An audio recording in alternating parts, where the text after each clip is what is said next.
নমস্কার বন্ধুরা।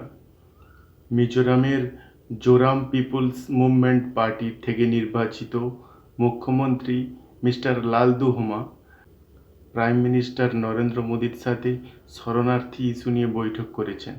আমাদের মনে স্বাভাবিকভাবেই প্রশ্ন আসতে পারে যে মিজোরামে শরণার্থী আবার এলো কোত্থেকে। মিজোরামে 3 ধরনের শরণার্থী এসেছে। 1 নম্বর বাংলাদেশ থেকে। বাংলাদেশের পার্বত্য চট্টগ্রামে বোয়াম কমিউনিটি নামক এক ধরনের ট্রাইবাল মানুষজন বাস করে, যারা এই পার্বত্য চট্টগ্রামে স্বশাসনের জন্য একটা ইনসার্জেন্ট গ্রুপ তৈরি করেছে, কুকি চিন ন্যাশনাল আর্মি, এবং সেই জন্য তারা কিছু নাশকতামূলক কাজকর্ম করেছিল। তাদেরকে যখন বাংলাদেশ সেনাবাহিনী ক্র্যাকডাউন শুরু করে, তাদের সাথে সাথে সাধারণ মানুষও এতে প্রভাবিত হয় এবং তারা প্রাণের দায়ে মিজোরামে এসে শরণ নেয়। আমরা জানি 2021 সালে আং সান সুচির গণতান্ত্রিক সরকারকে হটিয়ে মিলিটারি কু চলছিল সেখানে। সেই সময় এই মিজো কমিউনিটির উপরে অত্যাচার শুরু হয়, তাই প্রায় 36,000 মিজো পিপুল মিজোরামে এসে শেল্টার নেয়।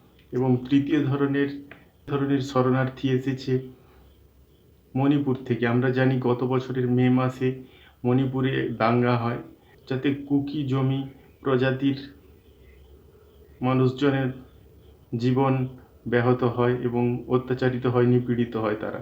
তাই তারা প্রায় 10,000 মানুষজন মিজোরামে গিয়ে শরণ নেন। এই 3 ধরনের শরণার্থীরা প্রায় একই ধরনের খাদ্যাভ্যাস, পোশাক আশাক, পরিচ্ছদ, ভাষা ব্যবহার করেন।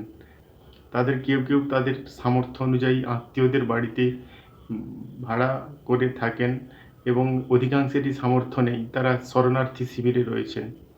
এবং প্রায় এই লাখ খানেক শরণার্থীকে ভরণ পোষণের জন্য মিজোরাম সরকারের উপর খুবই আর্থিকভাবে চাপ পড়েছে। তারা চাইছেন না যে তাদের প্রজাতির মানুষকে নিজ নিজ পুরনো বাসভূমিতে ঠেলে দিতে। তারা চাইছে তাদের ভরণ পোষণ করাতে এবং শরণার্থী হিসাবে তাদের রেখে দিতে চাইছে। তাই প্রধানমন্ত্রী মোদীর সাথে অর্থ সংক্রান্ত আলোচনা হয়েছে। নমস্কার। ভিডিওটা দেখার জন্য ধন্যবাদ। লাইক করুন, শেয়ার করুন এবং চ্যানেলটি সাবস্ক্রাইব করুন।